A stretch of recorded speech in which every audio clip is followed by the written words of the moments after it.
لله نحمده ونستعينه ونستغفره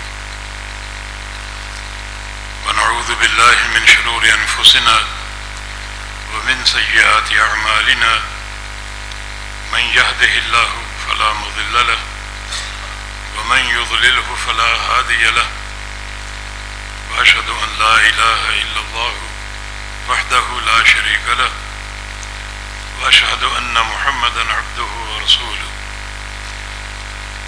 يا أيها الذين آمنوا اتقوا الله حق تقاته ولا تموتن إلا وأنتم مسلمون يا أيها الناس اتقوا ربكم الذي خلقكم من نفس واحدة وخلق منها زوجها وبث منهما رجالا كثيرا ونساء واتقوا الله الذي تساءلون به والأرحام إن الله كان عليكم رقيبا يا أيها الذين آمنوا اتقوا الله وقولوا قولا سديدا يصلح لكم أعمالكم ويغفر لكم ذنوبكم ومن يطع الله ورسوله فقد فاز فوزا عظيما اللهم صل على محمد وعلى آل محمد كما صليت على إبراهيم وعلى آل إبراهيم إنك حميد مجيد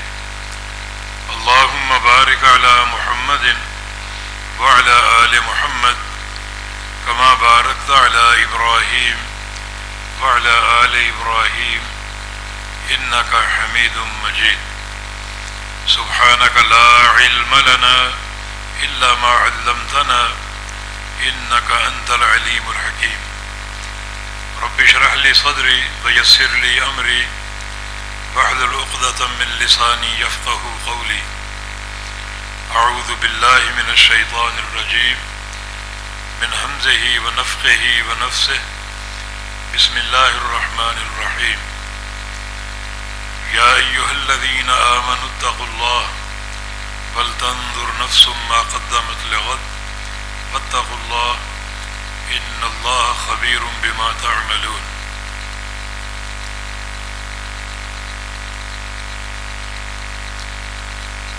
ایک حدیث سیدنا انس بن مالک رضی اللہ عنہ کی روایت سے ہے امام منذری رحمہ اللہ کی کتاب الترغیب والترہیب میں موجود ہے اور جس کو شیخ البانی رحمہ اللہ نے صحیح قرار دیا ہے. اس حدیث میں فکر آخرت کے حوالے سے بھی بہت سا مواد ہے اور جو آپ کی کانفرنس کا موضوع ہے دعوت اہل حدیث اس حوالے سے بھی بہت سا مواد.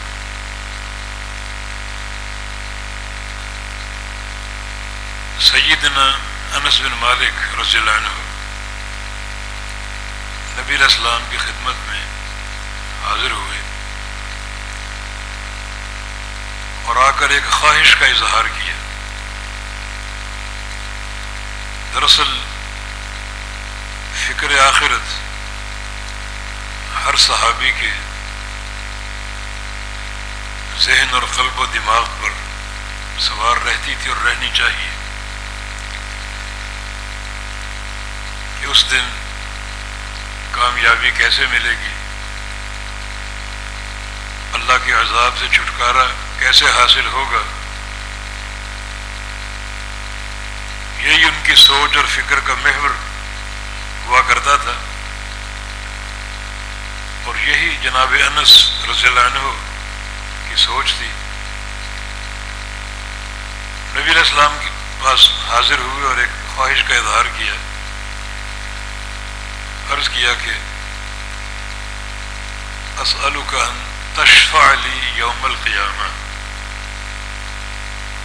میری یہ خواہش ہے کہ آپ قیامت کے دن میری سفارش فرما دیں. آپ کی شفاعت ایک بہت بڑا سہارا ہے, تو میری یہ خواہش ہے کہ آپ کی شفاعت مجھے حاصل ہو جائے. نبی نبی علیہ السلام نے ارشاد فرمایا کہ انی فاعل ذلک انشاءاللہ، انشاءاللہ میں آپ کی شفاعت کروں گا۔ تو جناب انس نے پوچھا این اطلبک یوم القیامہ، قیامت کے دن میں آپ کو کہاں پاؤں گا، کہاں پاؤں گا؟ بہت بڑا وہ میدان محشر ہے جہاں اربوں انسان ہوں گے، تو ان کے بیچ میں آپ کو میں کیسے تلاش کروں کہ آپ کو ملوں اور آپ کو یہ وعدہ یاد دلاؤں؟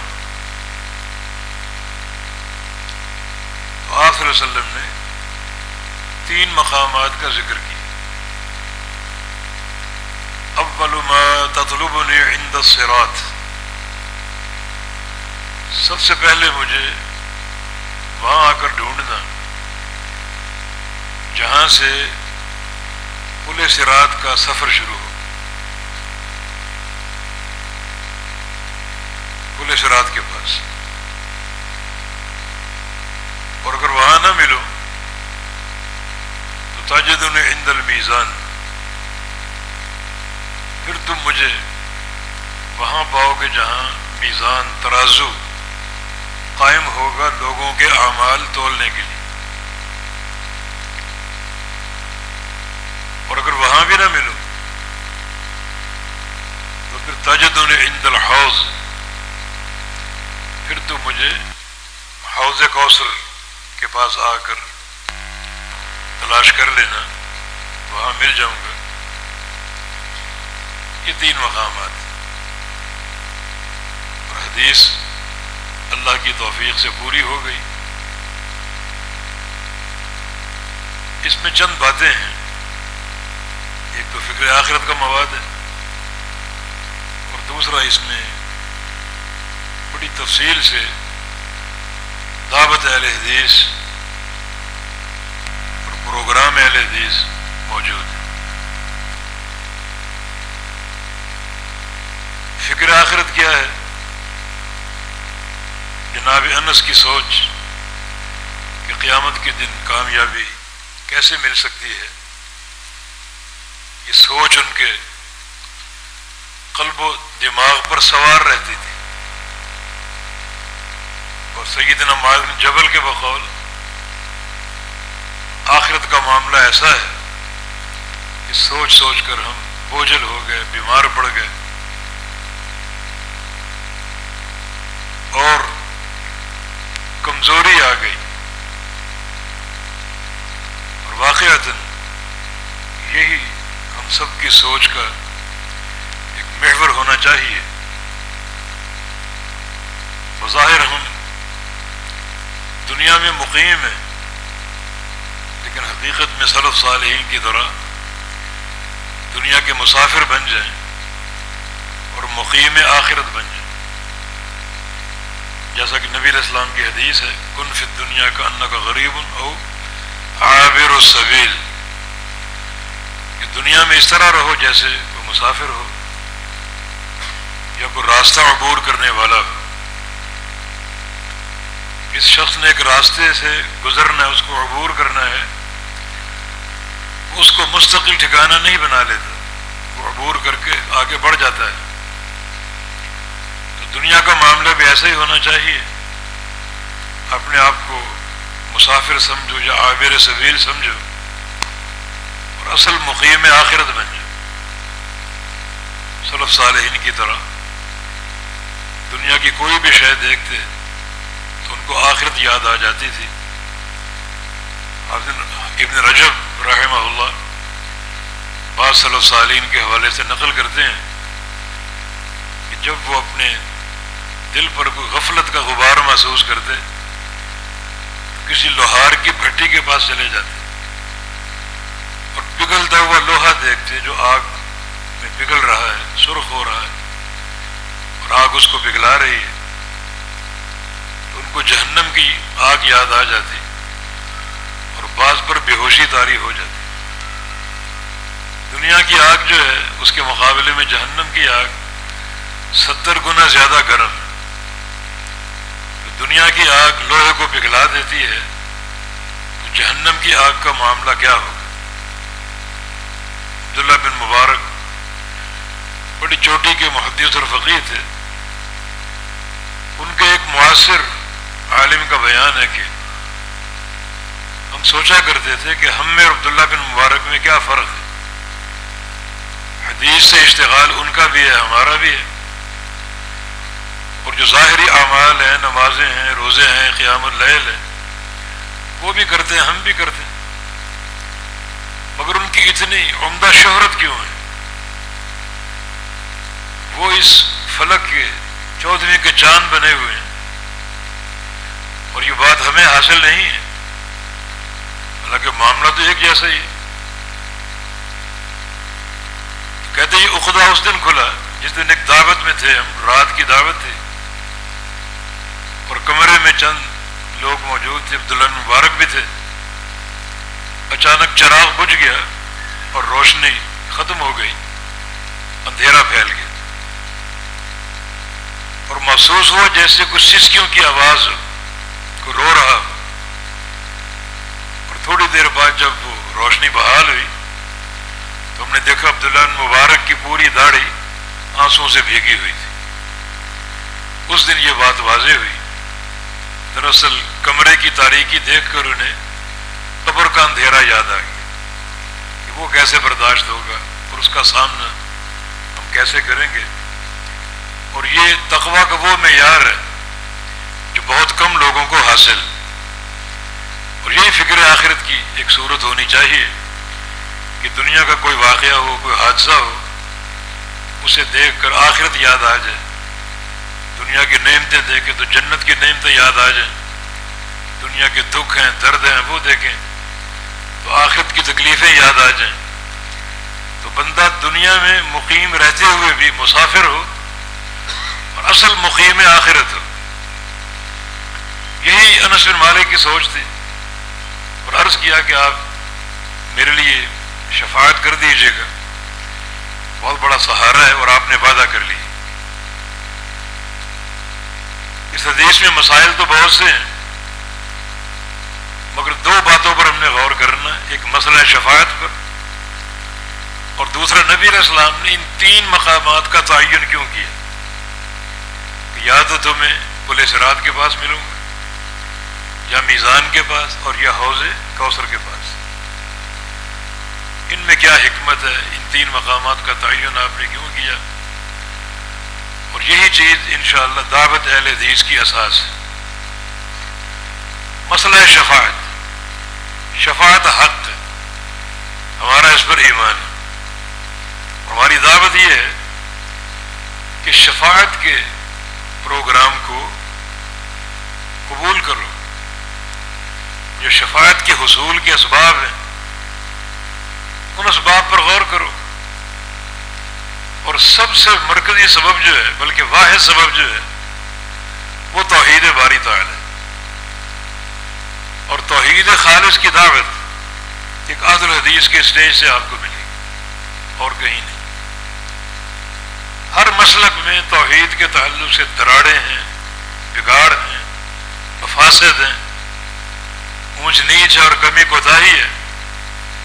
مگر توحید خالص کی دعوت جو ہے وہ اہل الحدیث کے اسٹیج سے آپ کو ملے.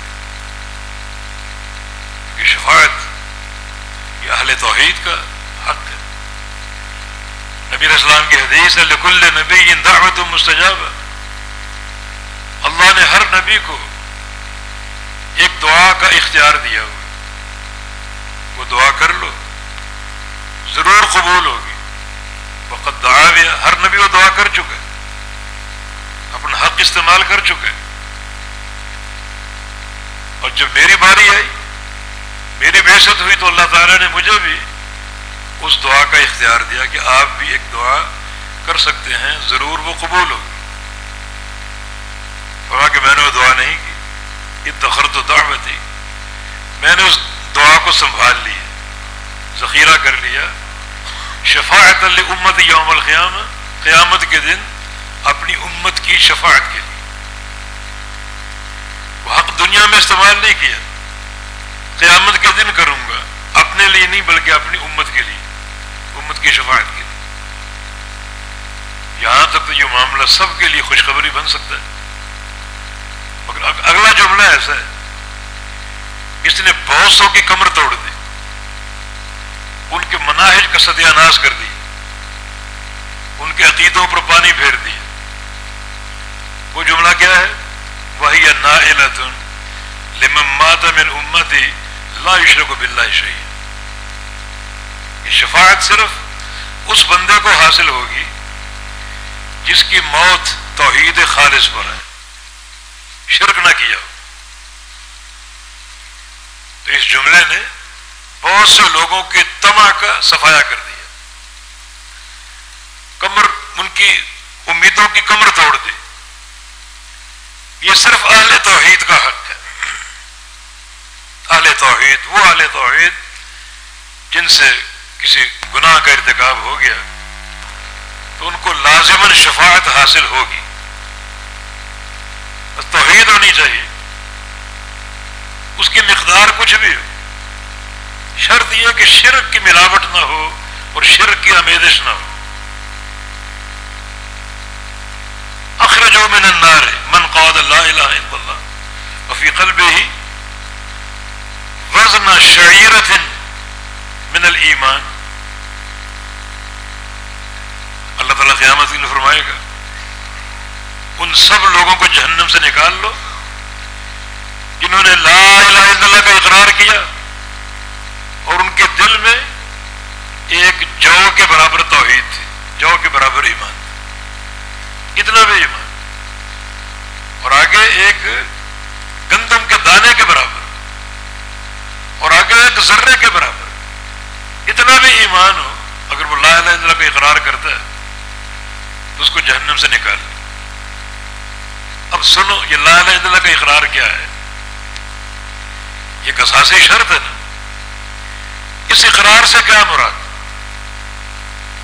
حقیقت میں اقرار ہی توحید کا فہم آپ کے سامنے پیش کرے گا. عقیدہ توحید جو ہے اس کا مکمل فہم، مکمل اقرار، مکمل قبول دو بنیادوں کے ساتھ، نفی و اثبات. الاقرار بوحدانیت اللہ تعالی نفی و اثبات. اللہ تعالیٰ کی وحدانیت کا اقرار نفی اور اثبات کے ساتھ، یہ ضروری. عقیدہ توحید کی تکمیل نفی اور اثبات کے ساتھ. خالی نفی ہو تو یہ تعطیل کا راستہ ہے، ہر الہ پھر معطل ہے. اور خالی اثبات ہو تو اس سے غیر کی مشارکت ممکن ہے. نفی اور اثبات دو چیزیں جمع ہوں گی تو توحید کامل بنے گی. یہ شفاعت کی ہم بات کر رہے ہیں کیونکہ نعمت عظمی ہے. لیکن نبی علیہ السلام نے کیسا دین پیش کیا.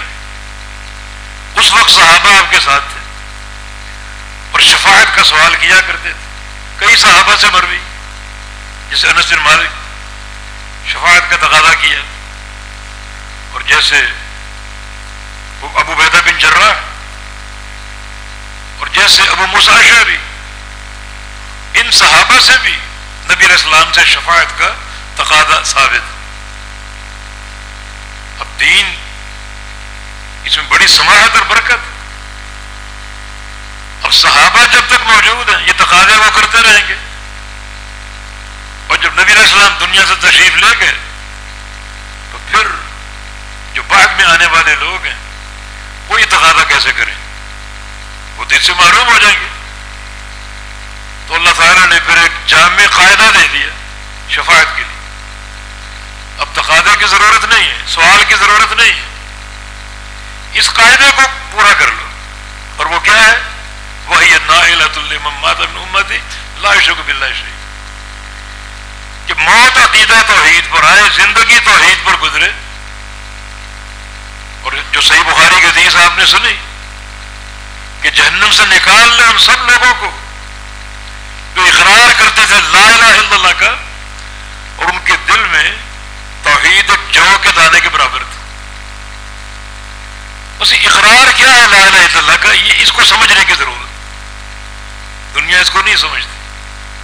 بیشتر جماعتیں، بیشتر مسالک، ان کے مناہج میں اس اقرار کا معنی موجود ہی نہیں.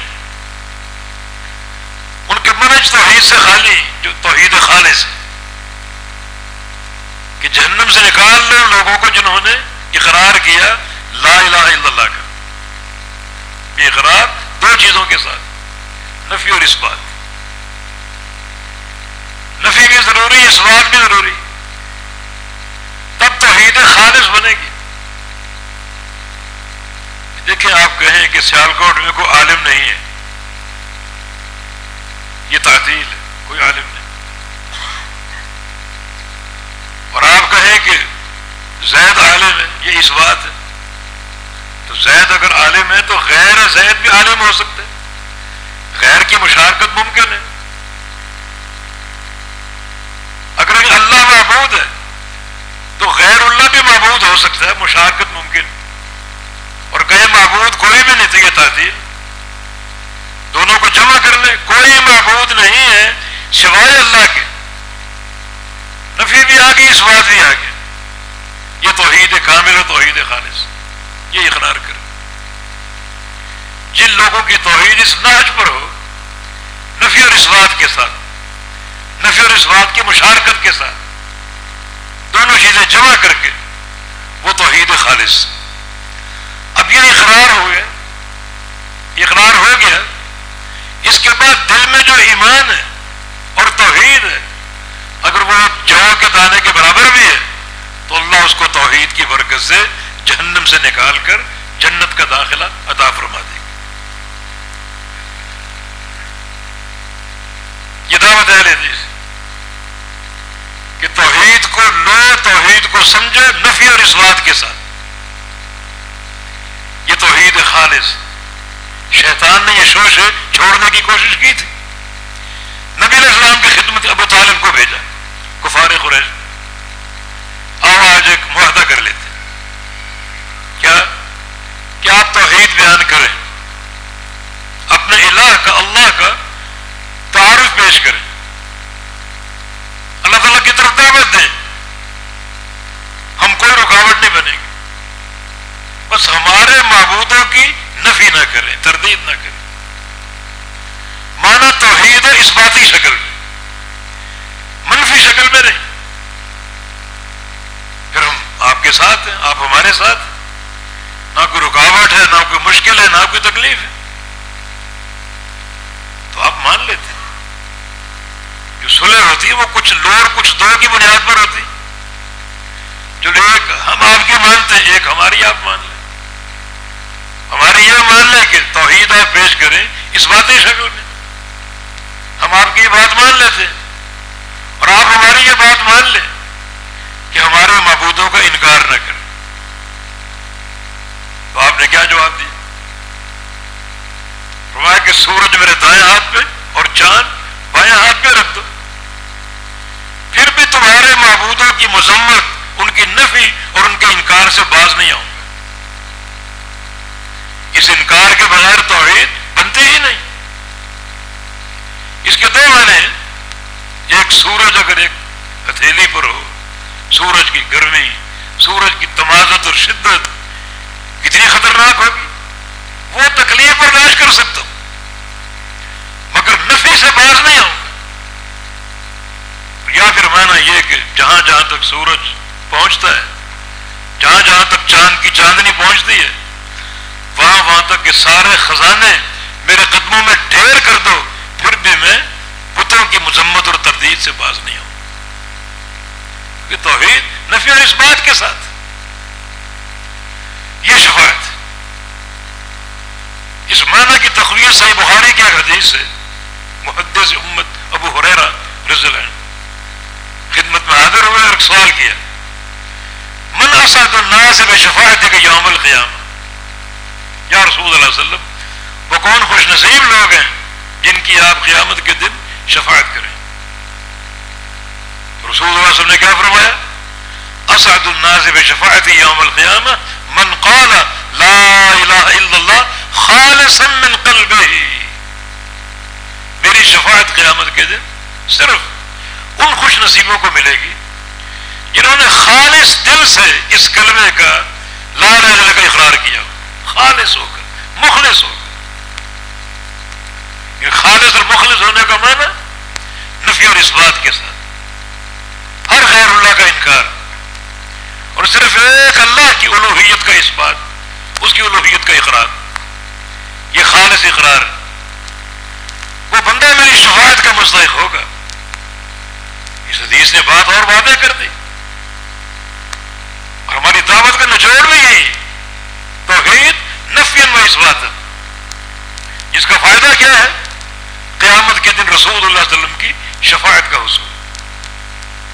یہ دعوت توحید وہ دعوت ہے جو ہمارے اسٹیج سے آپ کو ملے گی، اور یہ وہ دعوت ہے جس پر سارے انبیاء کی دعوت متفق تھے. معمولی دعوت نہیں.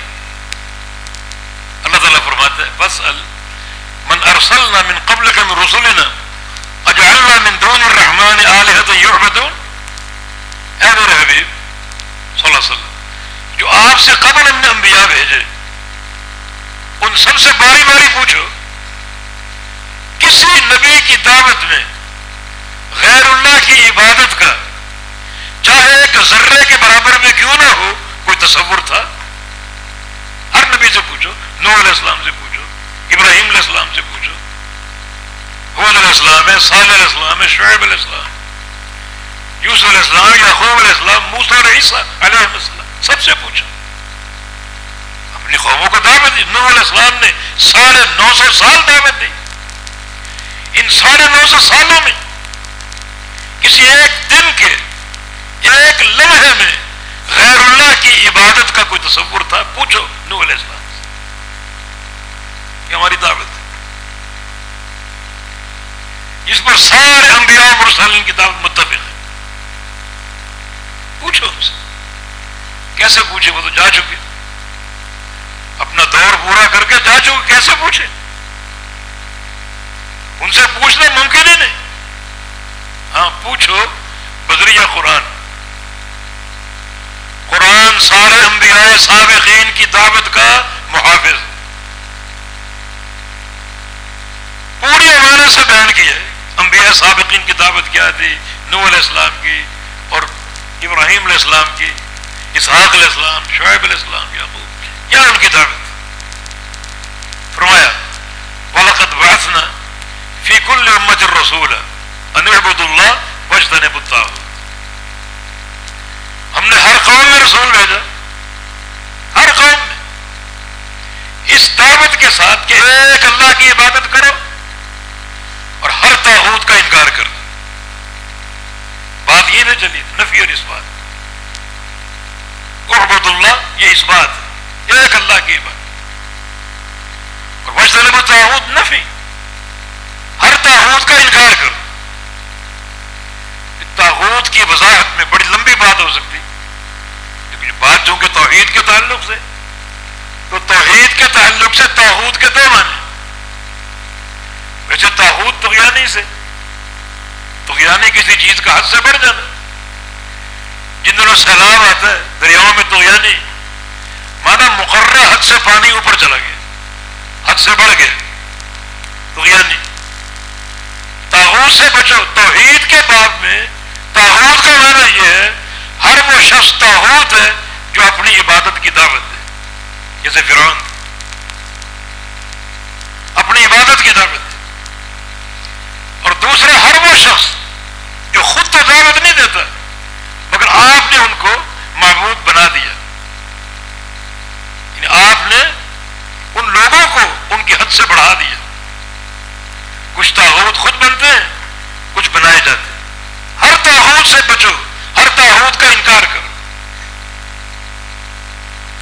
اس امت کا المیہ یہی. کتنے طاغوت بنا دیے. کہ نوح علیہ السلام کے دور میں 5 تھے، مشرک تھے وہ، اور 5 ان کے معبود. تعداد بڑھتے بڑھتے نبی علیہ السلام کا دور آ گیا، 360 ہو گئے. اور کچھ لات ہے، منات، عزا، نائلہ، کچھ نام اور بھی ملا لو، اور وہ کلمہ گو نہیں تھے، مشرک تھے۔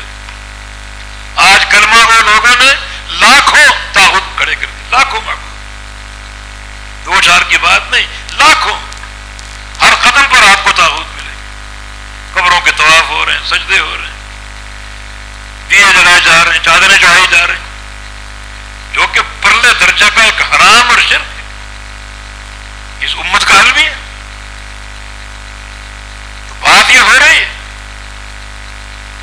کہ انبیاء سابقین کی دعوت قرآن نے پیش کر دی، اعبدوا اللہ واجتنبوا الطاغوت، صرف ایک اللہ کی عبادت کرو، ہر طاغوت کا انکار کرو۔ مانا ان انبیاء کی جو ایک 1000 سالہ جو نبوتوں کا دور ہے، اس میں ایک لمحہ کے لیے بھی غیر اللہ کی عبادت کا کوئی تصور نہیں تھا، ایک لمحہ کے لیے بھی کوئی غیر اللہ مشکل کشا نہیں تھا، حاجت روا نہیں تھا، ایک لمحہ کے لیے کوئی غیر اللہ داتا نہیں تھا، صرف ایک اللہ۔ یہ ہماری دعوت ہے، ہماری دعوت عقیدے کے باب میں کیا ہے؟ وہی جو سارے انبیاء کی تھی، سارے انبیاء کی شریعتیں اور دعوتیں اس ایک نقطے پر متفق تھے، وما ارسلنا من قبلک من رسول الا نوحی الیہ انہ لا الہ الا انا فاعبدون۔ آپ سے قبل ہم نے جتنے رسول بھیجے ان کی طرف وہی بھیجی کہ میرے سوا کوئی معبود نہیں ہے، صرف میری عبادت کرو۔ آپ غور کرتے جائیں، ہر مقام پر دعوت توحید جو ہے دو بنیادوں پر قائم ہے، نفی اور اثبات، ہر غیر اللہ کا انکار اور ایک معبود حق کا اقرار۔ اس کے بغیر توحید مکمل ہوتی ہی نہیں۔ اگر آپ کے دماغوں میں، دلوں میں اور ذہنوں میں غیر اللہ کے تعلق سے بت خانہ ہے، اسے مسمار کرو گے تو توحید کے نور کا فائدہ ہو۔ بت خانہ موجود ہو اور آپ توحید کرتے رہیں، وہ توحید مفید نہیں، وہ مہلک ہے، بربادی ہے۔ مسئلہ شفاعت، بات واضح ہو چکی کہ شفاعت کے حقدار کون ہے؟ اہل توحید، نفی و اثبات اللہ کی توحید کا اقرار کرنے والے، وہ شفاعت کے حقدار۔ یہ ہماری دعوت، یعنی شفاعت کے تعلق سے جو آپ نے مفروضے بنا رکھے ہیں وہ سارے باطل ہو گئے۔ شفاعت کس کی کرنی ہے؟ کس نے کرنی؟ رسول اللہ صلی اللہ علیہ وسلم نے۔ کس کے امر سے؟ اللہ کے امر سے۔ مشفوع کون ہوگا؟ جس کو اللہ چاہے۔ سارے قاعدے قرآن نے بیان کیے، وَلَا يَشْفَعُونَ إِلَّا لِمَنِ ارْتَضَىٰ، شفاعت کرنے والے شفاعت نہیں کر سکیں گے مگر صرف اس انسان کی جس کی شفاعت میں اللہ راضی ہے۔ مرضی سے کوئی شافع کسی مشفوع کا تعین نہیں کر سکتا۔ شافع بھی اللہ کے امر سے بنے گا، مشفوع بھی اللہ کے امر سے بنے گا۔ سب سے بڑا شافع کون ہے؟ محمد رسول اللہ صلی اللہ علیہ وسلم، اور صحیح بخاری کی حدیث ہے، یحد لی حدا، میں طویل سجدہ کروں گا شفاعت کے لیے، اللہ کی حمد و ثنا بیان کروں گا، طویل سجدہ، حمد و ثنا بھی وہ بیان کروں گا جو آج سے قبل کوئی نہیں کر سکا، نہ کوئی فرشتہ نہ کوئی نبی۔ اللہ اسی وقت اپنی وہ محامد میرے دل میں القاء کرے گا، سجدہ جاری رہے گا، حمد و ثنا چلتی رہے گی، چلتی رہے گی، بالآخر اللہ فرمائے گا یا محمد ارفع راسک، اپنا سر اٹھا دیجیے، وقل تسمع، بات کرو آپ کی بات سنی جائے گی، واشفع تشفع، اور شفاعت کرو آپ کی شفاعت قبول کی جائے گی۔ اب وہ شفاعتیں ساری آپ کی طرف جاری ہوں گی۔ یحد لی حدا، تو اللہ شفاعت کے تعلق سے ایک حد متعین کرے گا کہ ٹھیک ہے شفاعت کرو یہاں سے لے کر یہاں تک، اس کونے سے لے کر اس کونے تک جتنے افراد ہیں ان کی شفاعت کرو، اور اللہ کے امر سے اس کونے سے اس کونے تک وہ لوگ کھڑے ہوں گے جو گناہگار تو ہیں مگر اصحاب توحید، اہل توحید، حد مقرر ہو، یعنی کوئی مشفوع اپنی مرضی سے نہیں ہوگا، نہ کوئی شافع اپنی مرضی سے کسی مشفوع کا تعین کر سکے گا. شافع بھی اللہ کے امر سے ہوگا، مشفوع بھی اللہ کے امر سے ہوگا. مشفوع کون ہوگا؟ شفاعت کس کی ہوگی؟ مفروضی جو آپ نے بنا رکھے ہیں ان کا دین سے کوئی تعلق نہیں. مثلا کوئی محفل میلاد منعقد کر لو، شفاعت مل جائے گی. حضور کی شان میں قصیدہ پڑھ لو، شفاعت مل جائے گی. کہاں لکھا ہے؟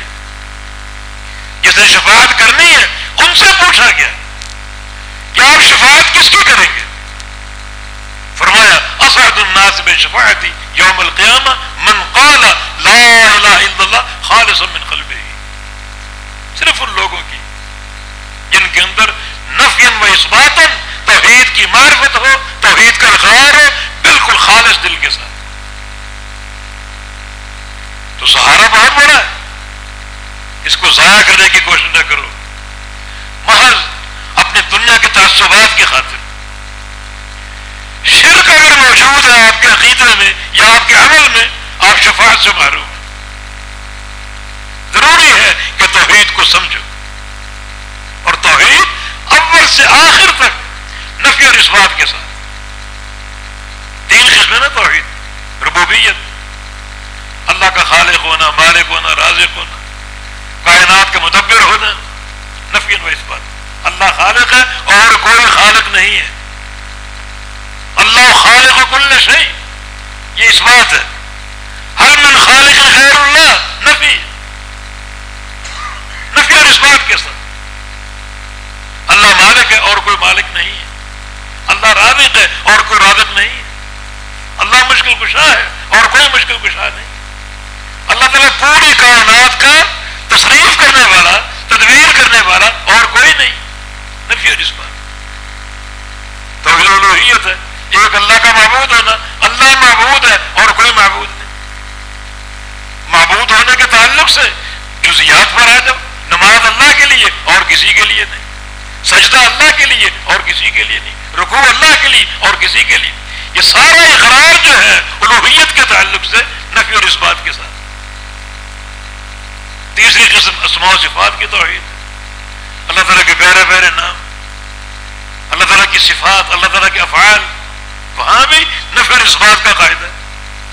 اللہ اپنے رحمان ہونے کا جو معنی ہے اس معنی میں رحمان ہے اور کوئی رحمان نہیں. وہ رحیم ہے اور کوئی رحیم نہیں. اللہ عالم الغیب ہے اور کوئی عالم الغیب.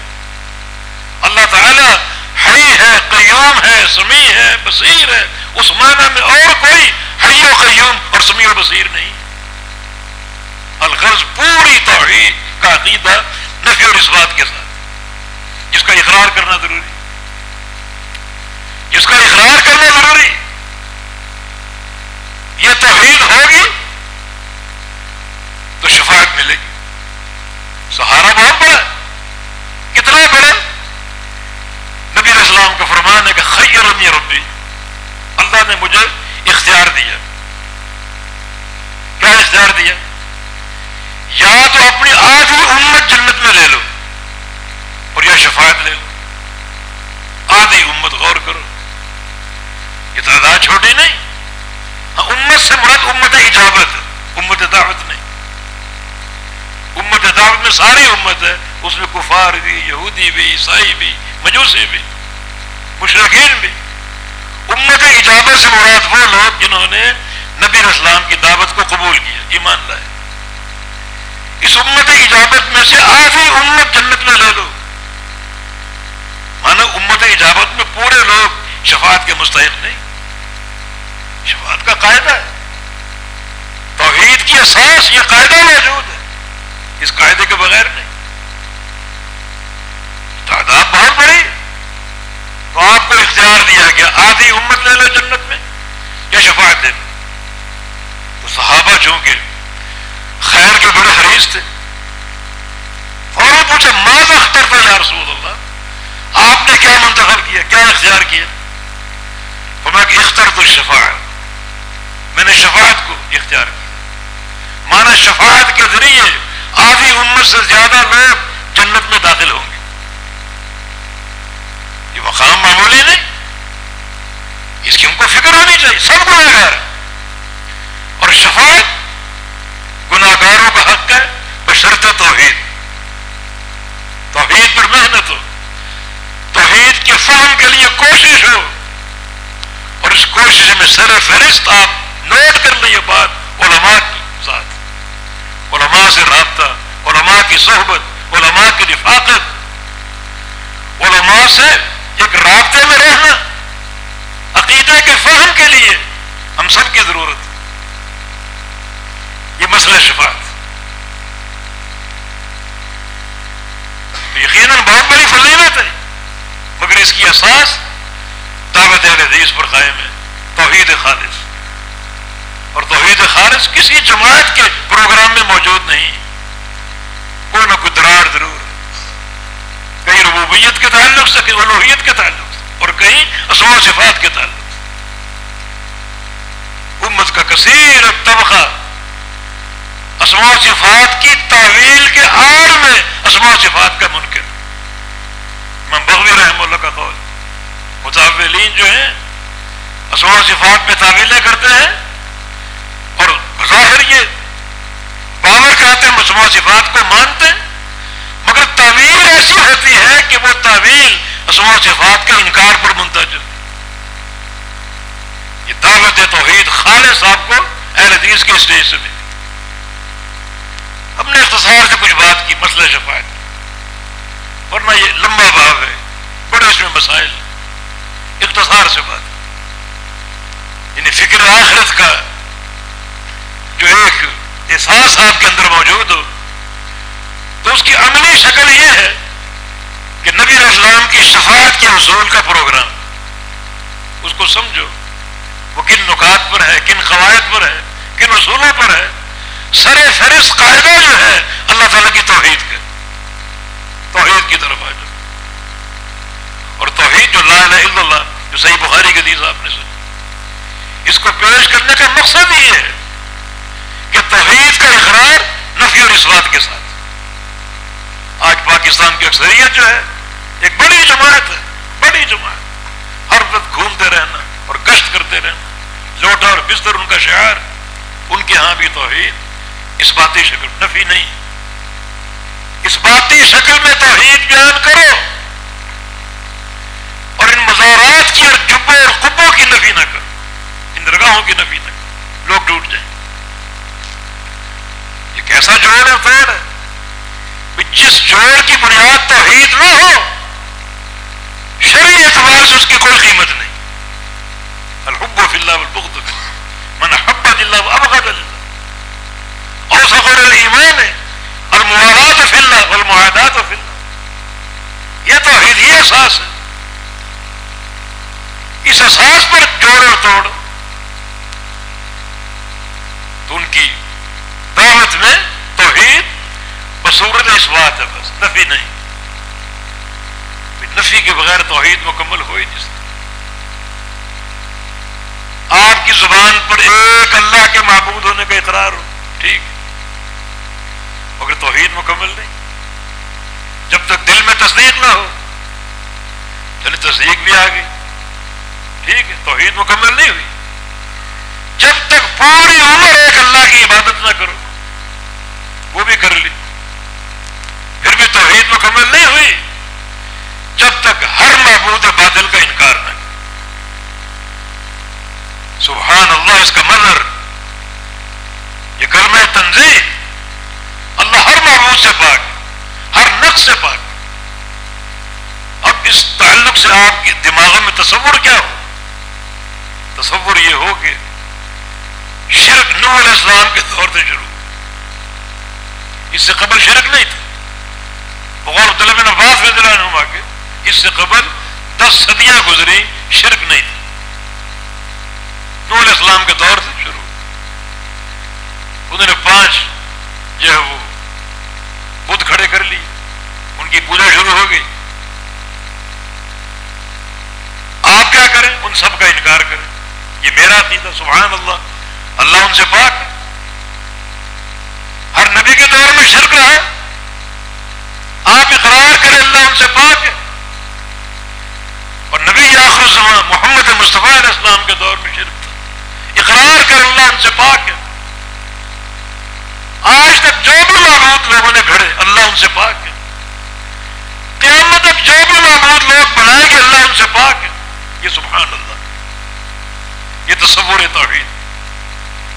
ہر غیر اللہ کا انکار ہو، نفی ہو، پوری شدت اور پوری سختی کے ساتھ.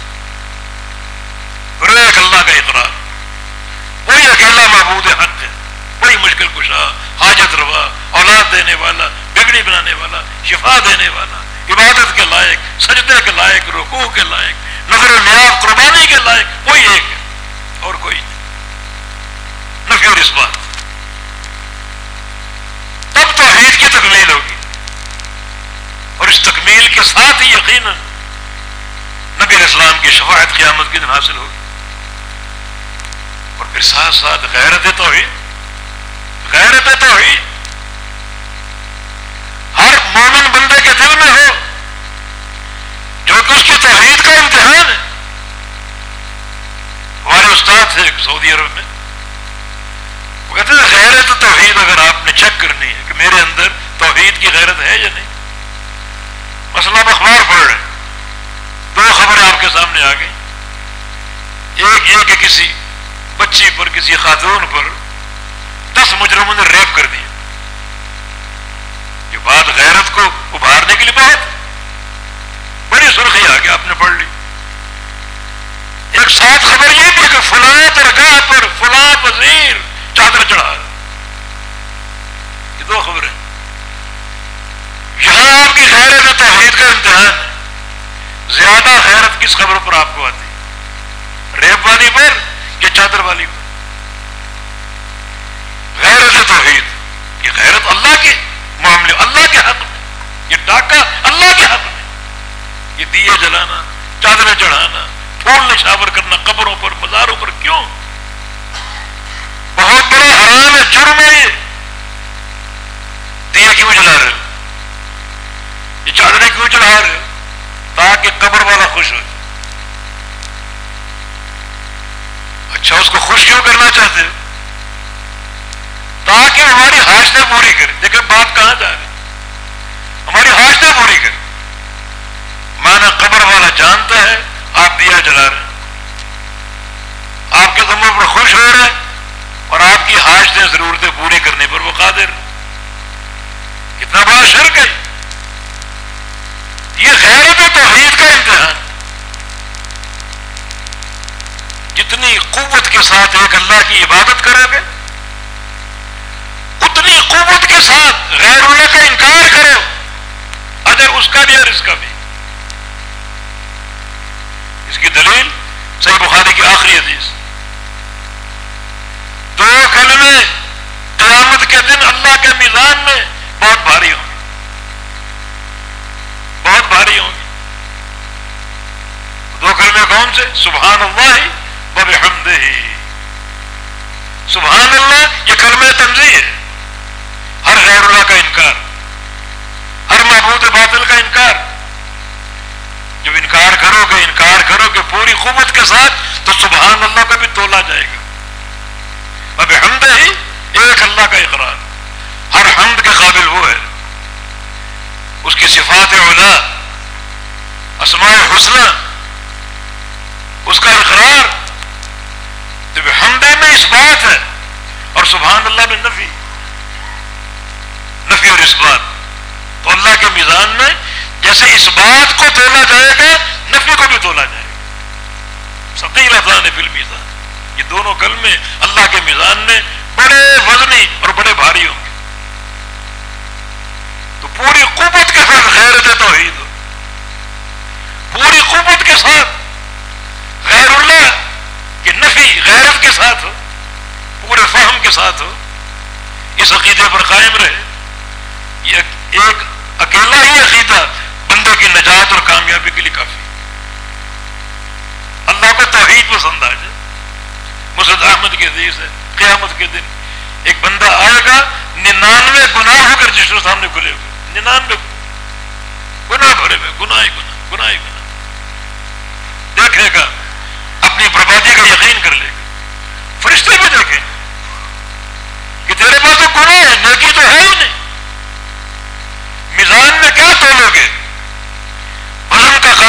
نیکی اور گناہ دونوں ساتھ. گناہ ہے نیکی کوئی بھی نہیں, چلو جہنم کی طرف رخ پھیر دیا جائے گا. اللہ تعالیٰ فرمائے گا لا تعجلوا علی عبدی, میرے فرشتوں میرے بندے پر جلدی نہ کرو, واپس لاؤ. بلا ان لہ عندی حسنہ, اس کی ایک نیکی میرے پاس موجود ہے. فرشتے لائیں گے کون سی نیکی؟ اللہ عرش کے کونے سے ایک پرچی نکالے گا, یہ اس کی نیکی, یہ اس کی نیکی. تولو, تولا جائے گا. ثقلت البطاقہ بطاشت السجلات, وہ چھوٹی سی پرچی بھاری پڑ جائے گی اور 99 دفاتر ہوا میں اڑنے لگے,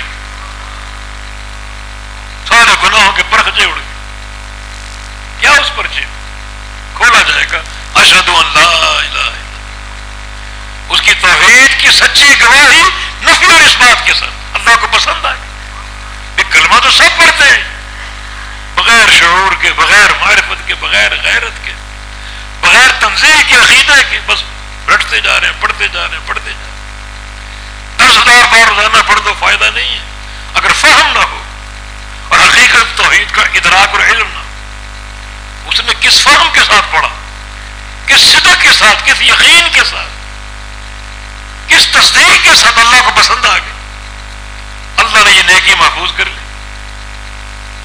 تو واقعی اسی انداز سے گواہی دو. سلف صالحین اس حقیقت کو سمجھتے. امام احمد رحمہ اللہ رات کو قیام کرتے اور بڑے فقیر تھے, اور آخر میں اشہد ان لا الہ الا اللہ, اشہد ان لا الہ الا اللہ بار بار پڑھ, اشہد ان لا الہ الا اللہ 10 بار پڑھا, 20 بار, جتنا وقت ملتا. اذان فجر ہوتی تو کھڑے ہوتے اور کہتے کہ یا اللہم ہذہ ودیعۃ عندک, یا اللہ یہ میری امانت ہے تیرے پاس, میں تیری توحید کا اقرار کر رہا ہوں, تیری توحید کی گواہی دے رہا ہوں اور بار بار دے رہا ہوں, یہ میری امانت تیرے پاس, اس کو سنبھال کے رکھ, قیامت کے دن لوں گا.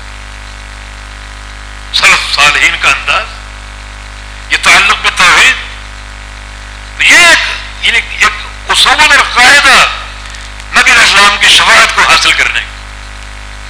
باقی دوسرا نقطہ رہ گیا کہ آپ نے 3 مقامات کا تعین کیوں کیا. جب انس نے پوچھا آپ کو کہاں پاؤں, پولیس رات کے پاس, وہاں نہ ملوں تو میزان کے پاس, وہاں نہ ملوں تو حوض کوثر کے پاس. یہ 3 مقامات کا تعین کیوں کیا؟ اس لیے کہ حوض کوثر تو آپ کا حوض ہے, قیامت کی ایک نعمت, جنت سے نہروں کا پانی اس میں گرے گا, اتنی اس میں تاثیر ہوگی. من شرب من شربا, جس کو ایک گھونٹ نصیب ہو گیا حوض کوثر کے پانی کا, لا یظمأ حتی یدخل الجنہ. اس میدان محشر میں, اس محشر کے دن جو دنیا کے 50,000 سال کے برابر ہے, اس کو پیاس نہیں لگے. سورج سر پہ کھڑا ہے, پیاس نہیں لگے, حتیٰ کہ جنت میں پہنچ گئے, پیاس نہیں لگی. عظیم و شان نعمت. تو آپ وہاں بار بار آئیں گے, کبھی حوض کوثر کے پاس, کبھی میزان کے پاس, کبھی پل صراط کے پاس. حوض کوثر کے پاس کیوں؟ اپنی امت کو جام کوثر پیش کرنے کی. اور یہ جو میزان اور پل صراط ہے, یہ 2 خطرناک مراحل ہیں, یہ خطرناک گھاٹیاں ہیں اپنی امت کی شفاعت. حدیث یہ بات واضح ہوتی ہے کہ حلت الشفاعت, جو میزان کا مرحلہ ہوگا, آگے پل صراط ہے, دونوں قریب قریب ہیں, اللہ تعالیٰ شفاعت کو حلال کر دے. بار بار آپ آ رہے ہیں امت کی شفاعت کی, کیونکہ دونوں گھاٹیاں بڑی خطرناک, میزان کی بھی اور پل صراط کی. اب ان تینوں گھاٹیوں میں دعوت اہل حدیث کیا ہے؟ آخری بات عرض کرنی, آخرت کی تیاری ہے. دعوت اہل حدیث ان تینوں گھاٹیوں میں کیا ہے؟ نمبر 1 پل صراط. سب سے پہلے پل صراط کے پاس آ کے تلاش کریں. کیا معنی؟ وہ خطرناک مرحلہ ہے. کیا مرحلہ ہے وہ ایک پل ہے. یہ بلیڈ آپ نے دیکھا, ریزر آپ نے دیکھا, سمجھو ایک ریزر ہے جو جہنم کی پشت پر نصب کیا جائے گا, جس کو پیدل چل کے عبور کرنا ہے، کوئی دنیا کا پل نہیں ہے. جہنم کتنی بڑی، اس کے پشت پر یہ پل پھیلا ہوا ہے، اور راستہ سیدھا نہیں ہے، دنیا کا پل نہیں ہے. آپ سمجھتے ہو کہ یہ سیدھا راستہ ہوگا، کیونکہ جہنم اسفل السافلین میں اور جنت اعلی علیین میں، راستہ اوپر کو جائے گا. چڑھائی، سیدھا سفر نہیں ہے، چڑھائی کی طرف ہو. ایک تیز رفتار ریلر ہے، یہ تیز رفتار اوپر کو راستہ جا رہا ہے. اور وہاں دو چیزیں اور، اندھیرا اور پھسلن. کیسے چلنا ممکن ہوگا، کیسے عبور کرنا ممکن ہوگا؟ ایک کارآمد چیز اللہ کے نبی کی شفاعت. باقی پل صراط پر کامیابی کے قواعد کیا ہیں؟ چند قواعد سنیں، دعوت اہل حدیث. دو چیزیں مطلوب ہیں، تیزی سے گزرنا. حدیث میں ہے نا، بعض لوگ اس طرح عبور کریں گے پلک جھپکنے کی طرح، نظریں ابھی نیچے ہیں، ابھی آسمان پر پہنچ چکی، اتنی تیزی سے پل صراط کو عبور کر جائیں گے. بعض لوگ بجلی کی طرح، اللہ ہمیں بھی ان میں شامل فرمائے. بعض لوگ سمندر کی لہروں کی طرح، بادلوں کی رفتار کی طرح، گھوڑے کی رفتار کی طرح تیزی سے گزرے.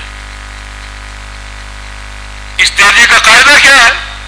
آج دنیا میں عمل کی تیزی، اور تیزی آنکھیں بند کر کے نہیں، کھلی آنکھوں سے. کھلی آنکھوں سے مراد یہ ہے کہ ایسے اعمال تیزی سے اختیار کیے جائیں جو اللہ کے نبی کی سنت اور آپ کے طریقے کے مطابق، جن کو اعمال صالحہ بولتے. آپ کی اطاعت، اس اطاعت سے تیزی پیدا ہوگی قیامت کے دن. ورنہ حدیث میں کئی لوگوں کا ذکر، کچھ لوگ اس طرح گزریں گے جیسے بچہ گھٹنوں کے بل چلتا ہے، عمل میں قوت ہی نہیں کہ وہ کھڑے ہو سکے، کھڑے ہو کے چل سکے. لیٹے لیٹے بیٹھے بیٹھے اس کو گھٹنوں کے بل چلتے چلتے عبور کریں. اتنا خطرناک معاملہ ہوگا. کچھ لوگوں کے ہاتھ پھسل جائیں گے، بالآخر وہ ایک ہاتھ سے لٹکے ہوئے نظر آئیں گے، اوپر پل صراط ہے، نیچے جہنم کی آگ. کچھ کا پاؤں پھسل جائے گا، ہاتھ بھی پھسل جائے گا، ایک پاؤں کے سہارے سے لٹکے ہوئے، الٹے لٹکے ہوئے. بڑے محیب اور خوفناک منظر یہ. تو وہاں گزرنے کی تیزی چاہیے. آج عمل کی تیزی پیدا کرو، عمل کو سمجھو، عمل صالح کو سمجھو، پیغمبر اسلام کی سنت کو سمجھو، اس کو اپناؤ. عمل میں تیز رفتاری ہو تو قیامت کے دن پل صراط پر بھی تیز رفتاری ہو. باقی رہا اندھیرا، یہ اندھیرا کیسے دور ہو؟ یہ بھی اعمال صالحہ کی برکت سے. نبی اسلام کی دو حدیثیں ایک دوسرے کو واضح کر رہی ہیں. یمر الناس بقدر نورہم اور یمر الناس بقدر اعمالہم. لوگ گزریں گے اپنے نور کے بقدر، جتنا نور زیادہ ہوگا اتنی تیزی زیادہ ہوگی. اور نور کیسے پیدا ہوگا؟ عمل کی برکت سے. اور ایک اور حدیث، اللہ سب کو استقامت دے، دین پر چلتے چلتے چلتے چلتے سفید بال آ جائے. اللہ بڑی ان کی قدر کرتا ہے. نبی اسلام کی حدیث ہے، من شاب شیبۃ فی الاسلام کانت لہ نورا یوم القیامہ. تو اسلام پر چلتے چلتے، اللہ کی عبادت کرتے کرتے، نبی کی اطاعت کرتے کرتے بوڑھا ہو گیا، حتیٰ کہ سفید بال آ گئے. ہر سفید بال قیامت کا نور بن جائے. اور بعض علماء سلف کا قول ہے، ایک بال بھی سفید آ جائے اللہ کے رسول کی اطاعت میں تو ایک بال ہی قبر کو روشن کرنے کے لیے کافی، قیامت کے نور کے لیے کافی. تو اطاعت کے راستے پر چلو، نبی اسلام کی اطاعت کے راستے پر، یہ قیامت کا نور ملے گا. پل صراط کے اندھیرے غائب ہوں گے. عمل کی تیزی سے وہاں سے گزرنا تیزی کے ساتھ ہوگا. باقی پھسلن کا علاج، یعنی قدموں کو استقرار نہیں ملے گا، قدم پھسلیں گے. اس کا علاج کیا ہے؟ اس کا علاج یہاں بھی دعوت ہے لیتی، توحید خالص کی دعوت. اللہ تعالیٰ کا فرمان ہے، یثبت اللہ الذین آمنوا بالقول الثابت فی الحیات الدنیا وفی الآخرہ. ثبات دے گا قدموں کو، پھسلنے سے بچائے گا، ثابت قدمی عطا فرمائے گا بالقول ثابت، قول ثابت کی برکت سے، قول ثابت کی برکت سے۔ یہ قول ثابت کیا ہے؟ عبداللہ بن عباس رضی اللہ عنہما مفسر قرآن حبر امت، ان کی تفسیر ہے قول ثابت سے مراد لا الہ الا اللہ، توحید کا اقرار، نفی اور اثبات کے ساتھ یہ اقرار ہوگا پوری قوت کے ساتھ، پوری غیرت کے ساتھ، تو اللہ تعالیٰ پل صراط پر قدموں کو ثبات دے گا، ثابت قدمی دے گا۔ اور قدموں کے ثبات کے لیے ایک قاعدہ اور بھی، وَلَوْ أَنَّهُمْ فَعَلُوا مَا يُوعَظُونَ بِهِ لَكَانَ خَيْرًا لَهُمْ وَأَشَدَّ تَثْبِيتًا۔ اگر یہ لوگ صرف وہ کام کریں جس کی نصیحت میرا پیغمبر کرتے ہیں، میرے پیغمبر کے متبع بن جائیں، میرے پیغمبر کی اطاعت کرنے والے بن جائیں، ہر قسم کی خیر دوں گا، وَأَشَدَّ تَثْبِيتًا، اور بڑی شدت اور سختی کے ساتھ ثابت قدمی بھی عطا فرما۔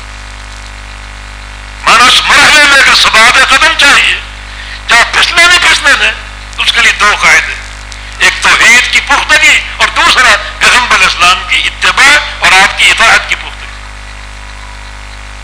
یہ ہماری دعوت، توحید خالص ہماری دعوت، پیغمبر اسلام کی اتباع ہماری دعوت۔ ہماری دعوت کا نشان یہ ہے ایک اللہ کی عبادت ہو، اسی کا مشکل کشا مانو اور کوئی نہیں۔ اطاعت کے میدان میں نہ کوئی قوم، نہ کوئی برادری، نہ کوئی باپ، نہ کوئی دادا، نہ کوئی پیر، نہ کوئی مرشد، نہ کوئی امام۔ مطاع اور متبع جو ہیں وہ محمد رسول اللہ صلی اللہ علیہ وسلم۔ یہ ثبات قدم کا علاج اور ثبات قدم کے قاعدے ہیں۔ تمہاری اس دعوت پر توجہ دو، توحید خالص کی دعوت پر اور پیغمبر اسلام کی اتباع پر۔ باقی رہا مرحلہ میزان، وہاں پاؤ گے۔ اگر پل صراط پر نہ ملو تو جہاں میزان اور ترازو نصب ہوگا وہاں آ کر ڈھونڈنا، وہاں مل جاؤں گا۔ وہاں کیوں؟ وہ بھی خطرناک ترین گھاٹی ہے جہاں اعمال کو تولا جائے گا، بڑے بڑے لوگ وہاں گر جائیں گے، بڑے بڑے لوگ۔ دیکھیں قیامت کا پہلا حساب جو ہے وہ اعمال کی گنتی ہے۔ نمازیں 5 فرض پوری کرو، روزے 30 فرض سے پورے کرو زندگی بھر کے، زکوٰۃ 2.5% کی پوری زکوٰۃ ثابت کرو، عمل گنے جائیں گے، زکوٰۃ کا ایک ایک پیسہ گنا جائے گا، نمازیں شمار کی جائیں گی، روزے شمار کیے جائیں گے، یہ اعمال کی گنتی کا حصہ۔ کچھ بندے ناکام ہو جائیں گے، جہنم میں گر جائیں گے، کچھ بندے کامیاب ہو جائیں گے۔ وہ یہ نہ سمجھے کہ حساب پورا ہو گیا، آگے بڑھو، اب ان اعمال کو تولو۔ کیوں تولا جائے؟ صرف عمل مطلوب نہیں ہے، عمل میں 2 چیزیں مطلوب ہیں ساتھ۔ عمل چاہیے، نمازیں چاہیے، روزہ چاہیے، لیکن ساتھ 2 چیزیں۔ پہلی چیز کیا ہے؟ انما الاعمال بالنیات، ان سارے اعمال کی صحت اور قبولیت نیت کے اخلاص کے ساتھ۔ اور جو میزان ہے اس میں صلاحیت ہوگی ہر عمل کو تولنے اخلاص کے ساتھ۔ دنیا میں بہت سے میٹر ہیں، سونا تولتے ہیں، اس میں ملاوٹ کا میٹر ہے، کتنی ملاوٹ ہے، خالص ہے یا نہیں، دودھ ہے اس کو تولتے ہیں، کتنا پانی ہے، کتنا خالص ہے۔ یہ اخروی میزان ہے، اس میں بھی یہ صلاحیت ہوگی، یہ میٹر ہوگا اس عمل میں اخلاص ہے یا نہیں، ریاکاری تو نہیں۔ دوسرا قاعدہ کیا ہے؟ نبی علیہ السلام فرمان صحیح مسلم میں، من عمل عملا لیس علیہ امرنا فہو رد، ایسا عمل جس پہ ہمارا ٹھپا نہ ہو وہ مردود ہے۔ ہمارا ٹھپا کس کا؟ محمد رسول اللہ صلی اللہ علیہ وسلم۔ عمل میں 2 چیزیں چاہیے، اخلاص چاہیے، ہمارا ٹھپا، ہماری مہر چاہیے۔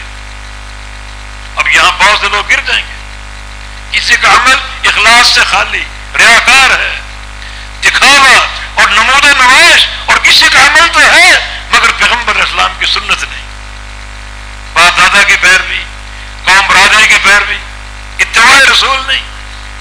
اب یہاں بڑے بڑے لوگ گر جائیں، کئی تہجد گزار، کئی روزے رکھنے والے، نفلی بھی فردے بھی گر جائیں گے، یا تو اخلاص نہیں ہے یا پیغمبر اسلام کی سنت کی اتباع نہیں۔ دعوت اہل حدیث عمل کا اخلاص اور حبیب کبریا کی سنت کی اتباع ہے. دعوت اور کوئی نہیں دے گا. یہ خالص دعوت آپ کو ہمارے اسٹیج سے ملے گی. وہی عمل قابل قبول ہے جس کی اساس اخلاص ہو اور وہ عمل مطابق ہو رسول اللہ صلی اللہ علیہ وسلم کے طریقے کے. اس کا وزن ہوگا. اور اگر کوئی چیز مفقود ہے وزن نہیں. رب سمین لا یضر عند اللہ جناح بعوضہ. قیامت کے دن بڑے بھاری بھرکم لوگ آئیں گے اعمال کے ڈھیر لے کر, اور اللہ کہے گا تولو ان کو بھی تولو, ان کے اعمال کو بھی تولو. جب تولا جائے گا تو سب کا وزن ایک مچھر کے پر کے برابر بھی نہیں ہو. سب برباد. عمل خالی عمل کا وزن نہیں, عمل کا وزن بنے گا اخلاص نیت کے ساتھ اور پیغمبر علیہ السلام کے طریقے اور آپ کی سنت کی اتباع کے ساتھ. یہ دعوت ہے.